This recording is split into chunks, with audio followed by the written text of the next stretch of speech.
Okay, Camilla. So we know there is a drug problem in the United States. That's not made up. Maybe Trump is making up fentanyl being on these boats in Venezuela, making their way up to the United States. But what isn't being made up is the fact that drugs are pouring across our border. We do have a fentanyl problem. So if it's not Venezuela, then who is it? President Petro, president of Colombia, gave a really important exposition just a few days ago on national television in which he talked about, the different figures coming out of Colombia, which is the largest producer of illicit coca crops and the largest producer of cocaine, the finished product. It converts it into cocaine paste, and then that is shipped through Ecuador. It's really important to say because Ecuador, under Daniel Noboa, is a close regional ally to Washington. And he, in fact, has been implicated in drug trafficking connected to European mafias. And this is, in fact, the way that Europe is getting all of its drugs now is through drug trafficking that highly involves and centers around Ecuador. President Petro said that not only has the cocaine, as traditionally, more than 80% of it traveled through the Pacific route rather than through the Caribbean, but now it's not even leaving Colombia's shores to the north. It's actually having to go south to Ecuador because it's a complete vacuum there. And Ecuadorian or criminal organizations which operate on Ecuadorian territory are taking it from there. So it's very clear to see because this is information that's available through all of the different drug agencies, including the DEA, but most notably, of course, the UN report on drugs and crime, which is annual, and the European Union and different countries' own reports, which actually serve as the base for the data for those other reports, anyways. They all show that Venezuela has very little to do with the cocaine trafficking and even less to do with the trafficking of any other substance to the US or Like the rest fentanyl. of the West or the rest of the world. Right. So I mean, when I was a kid, it was always when I was younger, I always thought it was Colombia. I mean, that's who always was kind of the blame was put on Colombia, the Colombian drug cartels, the Colombian traffickers, the Colombians, right? It was always the Colombians. And now they're talking about the Venezuelans. But is it so you're saying it's still the Colombians? The Colombians are doing it and they're trafficking it through Ecuador and then Ecuador's bringing it into the US. And that the US you're kind of saying the US is complicit in this because they're friendly with really the US has been friendly with both Colombia and Ecuador. I mean, right now things are tense with Colombia, I think, but historically it's still been a bit of a better relationship, I would say, between Colombia and the US. Certainly in regards to Venezuela. So are you saying that the US is more complicit in this and that the US knows where the drugs are coming from, but they're just wanting to blame it on Venezuela because it's politically expedient? Absolutely. That's what President Maduro and President Petro and many other governments at this point have pointed out that the issue that the US is grappling with is a domestic policy issue. They have to deal with the large and increasing abuse of these different substances, primarily opiates and fentanyl, and that is has has it is connected to these other countries and their own import substitution or their Mhm. substitution of these coca crops for other agricultural products that they could be farming, other things that could make them money to get them away from the coca production. But ultimately, these countries have to deal with their own problems, and the interdiction is something that has happened historically by all countries. All countries have to conduct their own counter narcotics operations in the sea. This is extrajudicial killing. There's no reason to kill someone on a tiny boat of 3 to 6 people in order to stop that boat from reaching shores. It's in the middle of the high sea. So they're just doing it in order to say we can do this and there's nothing else anyone can do about it. But Yeah. ultimately, the issue is the consumption in the United States. It's important to say I've lived in many countries, I've reported in many countries. The country I spent the longest period of time in my life was the United States.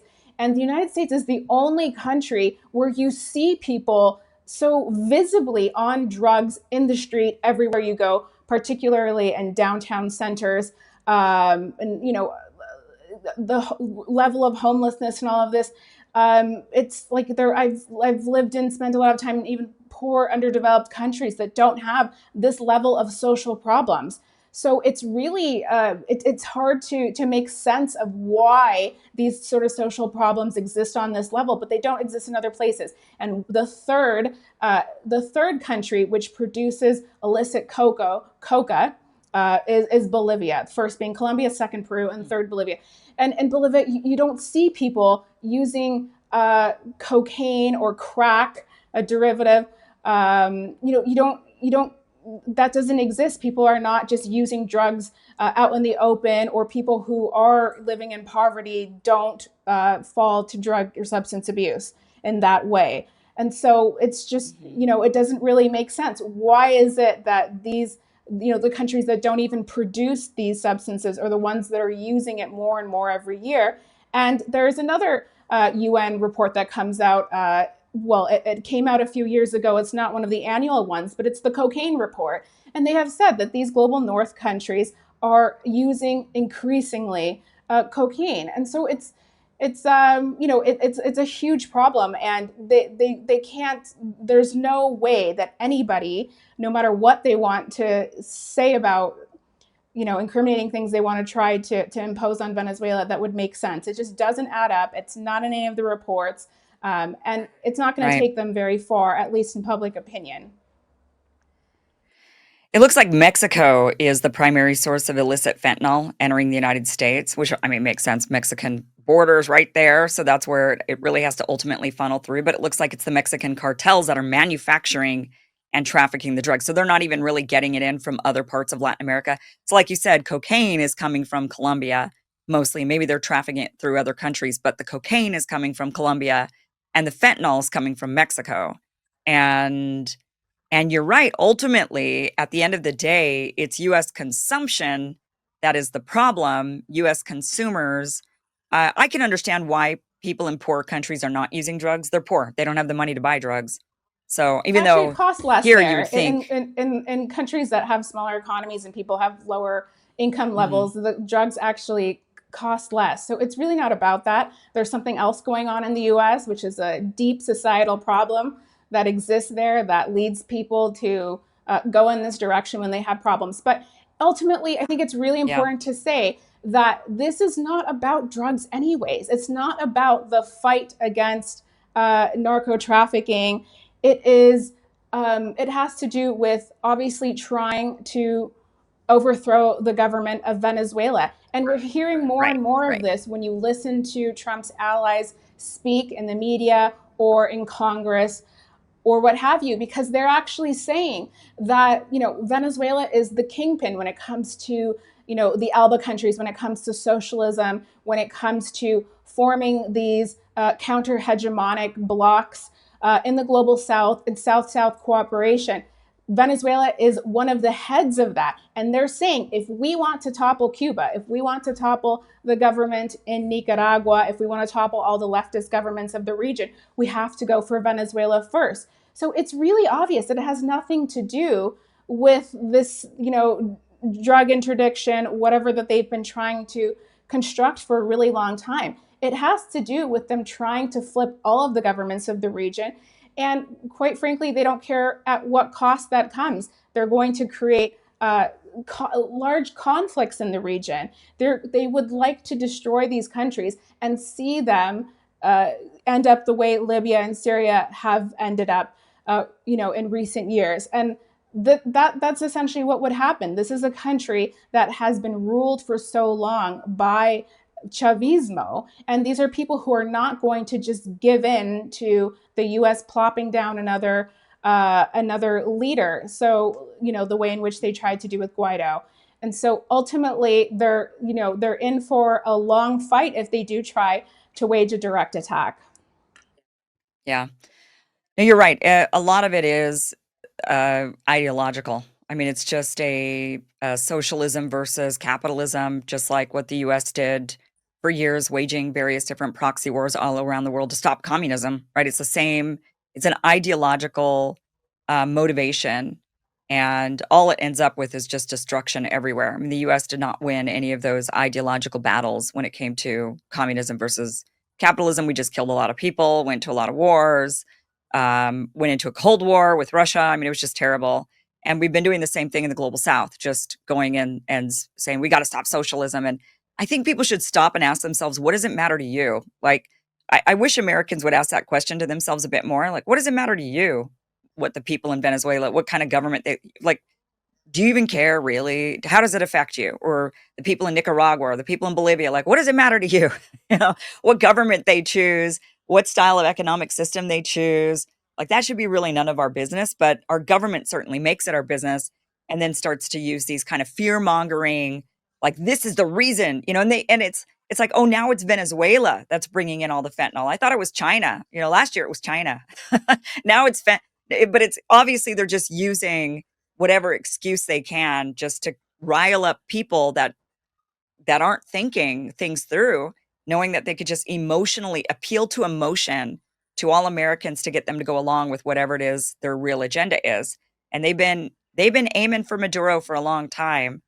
And I mean, it didn't work in Cuba. I don't know why they think it's going to suddenly work now, like what they're doing. I mean, it just causes people to double down. They've been trying it in Iran. I mean, they do it all the time and it doesn't They've work. been trying for Um, 25 years in Venezuela. And if socialism is such a failed economic system, then why do they continue to impose and create and lobby for more unilateral coercive measures against these countries? Why not allow them to just fail on their own? They are coming up with right. new proposals for unilateral coercive measures against Nicaragua and Colombia and Brazil right now. A lot of the more extremist wing of the Republican Party are trying to wage those sorts of attacks the way in which they have for so many years against Cuba and Venezuela. Like people really need to ask themselves, what purpose does this serve to try to kill people by starvation and disease for so many years? It's absolutely immoral, as has been denounced time and time again by the Cuban and Venezuelan governments. And it's very clearly just a way to try to, starve these people into submission and into, getting them so desperate and demoralized that they want to see a new government imposed on them.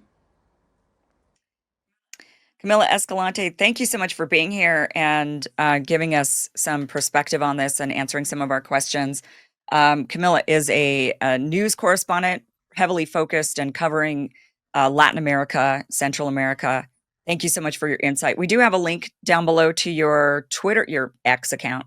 I still dead name it Twitter, X account. Is there anywhere else you want people to go to follow your work? Well, my outlet is Kawsachun News. It's an outlet that we founded during the coup in Bolivia. And so Kawsachun News is a good place to find some good stuff in Venezuela as well. Excellent. We do have that link down below also. Camila, thank you again for being here. Really appreciate it. Thanks, guys. Thank you for watching this clip from the full Kim Iversen Show, which you can catch Monday through Friday, 2 p.m. Pacific, 5 p.m. Eastern at KimIversonShow.com. It is free for you to watch. Again, 2 p.m. Pacific, 5 p.m. Eastern, KimIversonShow.com. See you there.